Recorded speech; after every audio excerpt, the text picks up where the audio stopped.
आज से 1200 साल पहले अरब की धरती से उठा विशाल बर्बर लश्कर अपनी जंगी तलवारों और खतरनाक मंसूबों के साथ भारत की तरफ बढ़ रहा था। अब तक अरबों के इस भयभीत कर देने वाले लश्कर ने रोम, यूनान और मिस्र की अति प्राचीन सभ्यताओं को मिट्टी के ढेर में तब्दील करते हुए ईरान से होते हुए सामूहिक रूप से सिंध पर हमला बोला। सिंध पर अरबों की विजय से हिंद की इस पवित्र धरती पर मंदिरों के विध्वंस का वो दौर शुरू हुआ कि माँ भारती त्राही माम हो उठी। नगर के नगर लूट लिए गए, किले वीरान हो गए, औरतें हवस का हिस्सा बन गई और मर्दों की खोपड़ियों की मीनारें खड़ी कर दी गई। ऐसे ही भयभीत कर देने वाले मंजर को अंजाम देता हुआ अरबों का ये विशाल खूंखार लश्कर गंगा के मैदानों की तरफ बढ़ने लगा कि तभी कन्नौज की धरती से उठे हिंद के महाप्रतापी सम्राट ने आगे बढ़ रही इन अरब सेनाओं पर अपने प्रकोप की ऐसी गाज गिराई कि विश्व विजेता का दंभ भरने वाली अरब सेनाओं के परखच्चे उड़ गए। संपूर्ण भारत से अरबों का समूल खात्मा करने वाले हिंदुस्तान के सम्राट का नाम था आदि वराह सम्राट मिहिर भोज। कौन है ये सम्राट मिहिर भोज, जिसे इतिहास के पन्नों में मल्लेच्छ नाशक की उपाधि से नवाजा गया। कन्नौज की राजगद्दी से 50 सालों तक हिंदुस्तान पर हुकूमत करने वाले सम्राट मिहिर भोज, जिसने 4 युद्धों में अरब के खलीफा की सेनाओं को चकनाचूर कर संपूर्ण भारत से मल्लेच्छों का नामो निशान मिटा दिया। मुल्तान से बंगाल और काबुल से कर्नाटक तक की धरती पर जिसकी हुकूमत का भगवा लहराता था, उस सम्राट मिहिर भोज की सेना में 2 लाख पैदल सैनिक, 30,000 तलवारबाज, 2,000 हाथियों का झुंड और हजारों ब्रह्मचारियों का ऐसा लश्कर जो उसके एक आदेश पर शत्रुओं पर मौत बनकर टूट पड़ता। सप्त सिंधु को पार कर 7 पुरियों से 12 ज्योतिर्लिंगों पर अपनी ताकत का तर्पण करने वाले उस काल भोज ने गंगा को मल्लेच्छों की लाशों से पाट दिया।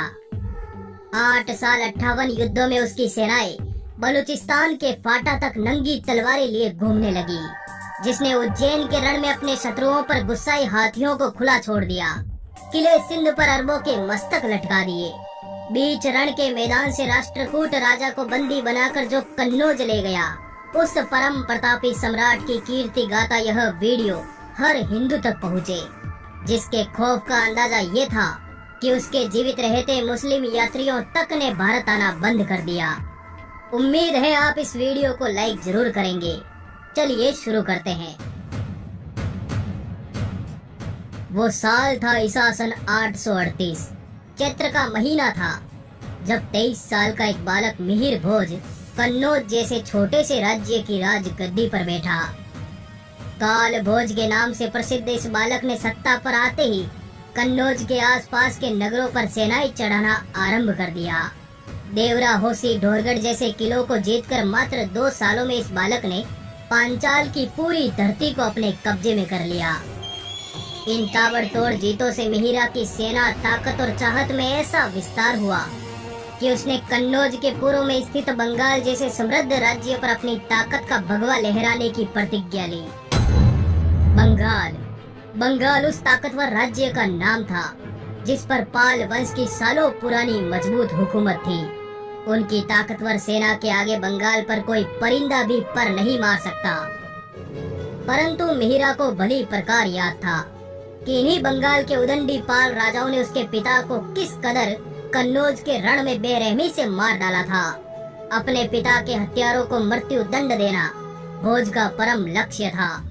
इन्हीं वजहों से शांति के समझौतों को ताक पर रखकर उसने विजयदशमी के दिन सरयू के किनारे अपनी सेनाओं को एकत्र किया और सामूहिक रूप से अपने से 4 गुना विशाल बंगाल जैसे बलवान और वैभवशाली राज्य पर चढ़ाई कर दी। वो अपनी पूरी ताकत के साथ बंगाल पर भूखे सिंह की भांति टूट पड़ा। 3 दिन तक चले इस भयंकर युद्ध में बड़े नुकसान के साथ भोज को अपनी सेनाओं के साथ पीछे हटना पड़ा।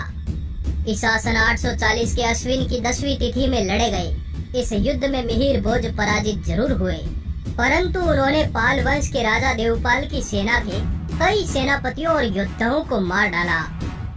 25 साल के उस लड़के मिहिर भोज का ये घातक हमला पाल वंश पर एक कलंक साबित हुआ और यही कलंक राजा देवपाल की मृत्यु का कारण बना। राजा देवपाल की मृत्यु की खबर मिलते ही मिहिर भोज ने एक बार पुनः अपनी सेनाओं को संगठित किया और सोन नदी के उत्तरी पर्वतों से होते हुए बंगाल पर अत्यंत वेग से दोबारा हमला बोला। राजा की मृत्यु के शोक में डूबे शांत बंगाल पर मिहिर भोज एक प्रकोप की भांति टूट पड़ा और अपराजित कही जाने वाली पाल वंश की विशाल सेनाओं के पांव कन्नौज के क्षत्रियों ने उखाड़ डाले। बंगाल की इसी रक्त रंजित धरती पर काल भोज की सेनाओं ने राजा देवपाल के पुत्र नारायण पाल पर घेरा बनाकर उसे दबोच लिया और इस तरह बंगाल जैसा विशाल और ताकतवर इलाका मिहिर भोज के राज्य का हिस्सा बन गया। शासन सत्ताओं के इन्हीं भयंकर विजयों से होते हुए फरवरी की तेज बर्फीली हवाओं के बीच सम्राट मिहिर भोज अपनी विराट सेनाओं के साथ कन्नौज से निकले और राजपुताने की दिग्विजय कीर्ति पर एक बृहत्तर अभियान चलाया। नगरों के नगर विजय करता हुआ काल भोज का विशाल लश्कर आमेर की तराई तक जा पहुंचा। आमेर के अंतिम गुप्त राजा हर्ष की ताकतवर सेनाओं को काल भोज की सेना ने चंद घंटों में ही मिट्टी के ढेर में मिला दिया।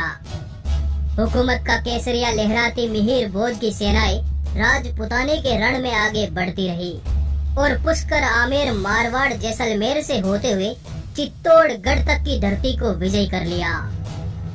कई मदमस्त सत्ताओं को चीरता हुआ काल भोज का ये विजय रथ मध्य भारत के मुहाने पर आकर रुक गया, क्योंकि यहाँ से सीमा प्रारंभ होती थी राष्ट्रकूट राजवंश की।